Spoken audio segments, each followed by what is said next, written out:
Many gym goers unknowingly sabotage their progress with diet mistakes. Here are the biggest ones. Underestimating protein needs. Protein is essential for muscle repair and growth. Consuming too little slows progress. Aim for 1.6 to 2.2 grams of protein per kilo of body weight daily. Overeating clean foods. Even healthy foods can lead to fat gain if you consume too many calories. Track portions and total intake. Skipping pre- or post-workout meals. Fasting before workouts can lower energy, and skipping post-workout meals delays recovery and muscle growth. Neglecting carbs. Carbs fuel intense workouts. Cutting them too low can reduce performance and recovery.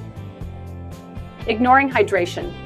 Dehydration impacts energy, strength, and recovery. Drink plenty of water, especially around workouts. Relying too much on supplements. Supplements can't replace a balanced diet. Whole foods should be your primary nutrition source. Fixes. Focus on balanced meals, track macros, stay hydrated, and time nutrients around workouts for better results.